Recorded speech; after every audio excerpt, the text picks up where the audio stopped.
Literasi dasar adalah kemampuan fundamental yang meliputi 6 jenis literasi: baca tulis, numerasi, berhitung, sains, digital, finansial, dan budaya dan kewargaan. Kemampuan ini sangat penting untuk membantu individu menjalani kehidupan sehari-hari, belajar secara mandiri, dan berpartisipasi aktif dalam masyarakat. Salah satu kompetensi yang penting untuk dapat memahami teknologi adalah literasi baca tulis. Literasi baca tulis, kemampuan untuk memahami, menggunakan, dan merespons teks tertulis, serta kemampuan menulis dan berkomunikasi secara efektif. Literasi baca tulis sangat terkait dengan literasi digital yang juga merupakan salah satu karakteristik kecerdasan digital. Mari kita memahami konsep kecerdasan digital yang diperlukan di era sekarang dengan mendengar podcast berikut. Pernah nggak sih ngerasa kewalahan di dunia online? Antara berita, media sosial, kerjaan, kayaknya banyak banget yang terjadi. Nah, hari ini kita bakal ngebahas satu kunci penting supaya kita nggak cuma bertahan, tapi benar-benar bisa berkembang di era ini. Kuncinya adalah kecerdasan digital. Tapi apa sih itu sebenarnya? Yuk kita cari tahu bareng. Oke, kita mulai dengan sedikit refleksi ya. Coba deh pikirin sejenak kehidupan digital Anda. Rasanya gimana? Apakah cuma sekedar bertahan, menghindari hoax, cemas tiap ada notifikasi, dan ya udah, yang penting hari ini lewat? Atau Anda ngerasa benar-benar berkembang, pakai teknologi buat belajar hal baru, terhubung sama orang secara positif, dan ngejar tujuan Anda? Perbedaan antara dua hal ini itu gede banget, dan inilah inti dari obrolan kita hari ini. Seringnya kan kita mikir dunia nyata sama dunia online itu dua hal yang terpisah. Tapi, coba lihat gambar ini. Ini nunjukin betapa kelirunya anggapan itu. Kemampuan digital kita itu dampaknya langsung ke kebahagiaan kita loh. Menurut Better Life Initiative dari OECD, ada 11 area yang nentuin kesejahteraan kita, kesehatan, kerjaan, komunitas, dan di zaman sekarang semuanya itu dipengaruhi sama cara kita hidup di dunia digital.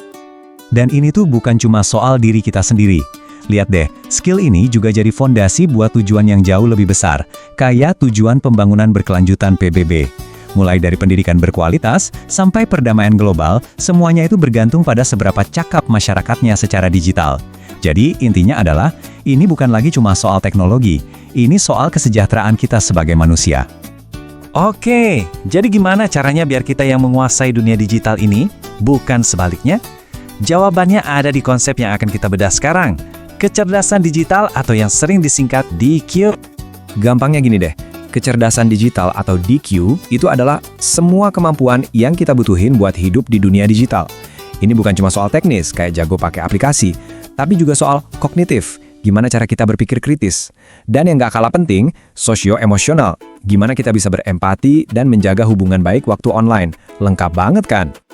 Nah, biar lebih gampang, kita bisa ngelihat kerangka kerja ini kayak sebuah peta. Peta yang bantu kita buat navigasi di dunia digital yang kadang-kadang rumit.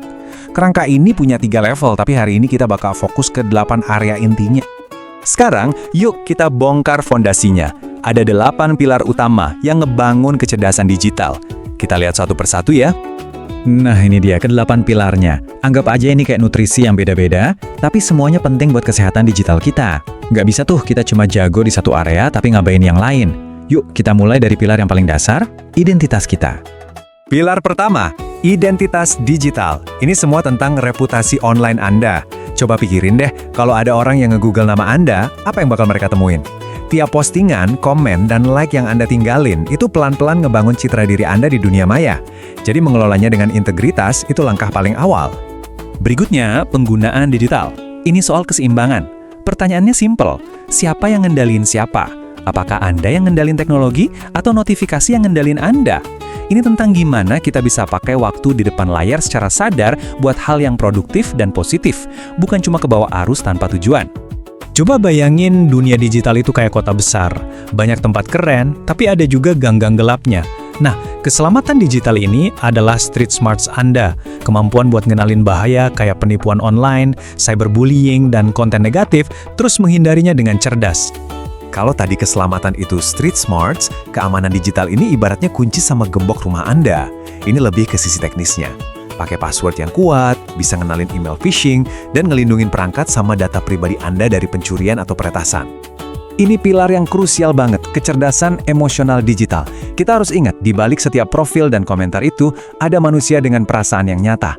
Pilar ini ngajak kita nanya ke diri sendiri, apakah kita bawa empati waktu berinteraksi online? Apakah kita ngebangun jembatan? Atau malah ngebangun tembok lewat cara kita berkomunikasi?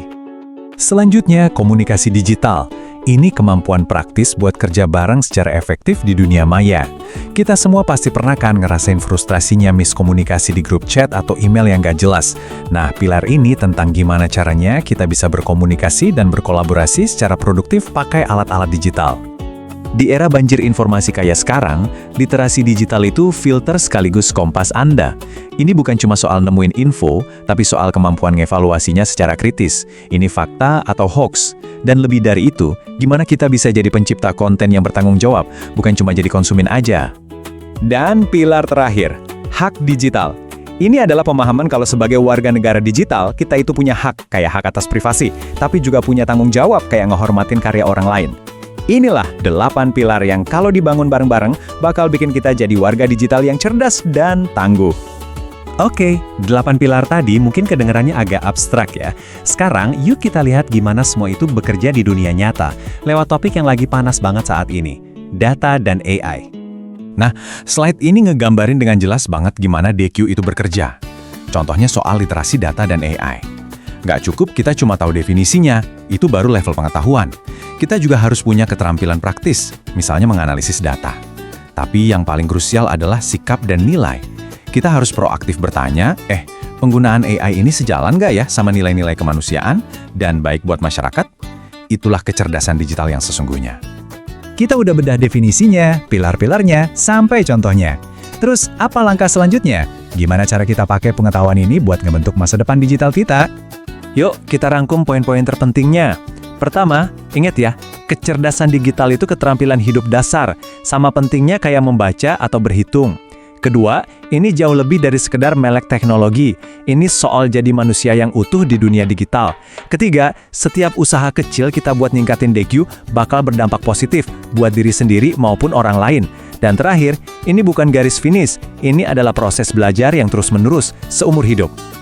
Jadi, pertanyaannya sekarang bukan lagi apakah kita butuh kecerdasan digital, tapi bagaimana kita akan mengembangkannya. Obrolan kita ini baru titik awalnya. Sekarang, saya mau ninggalin Anda dengan satu pertanyaan buat direnungkan. Berdasarkan 8 pilar yang udah kita bahas, apa satu langkah kecil yang bisa Anda ambil buat ningkatin kecerdasan digital Anda mulai hari ini juga?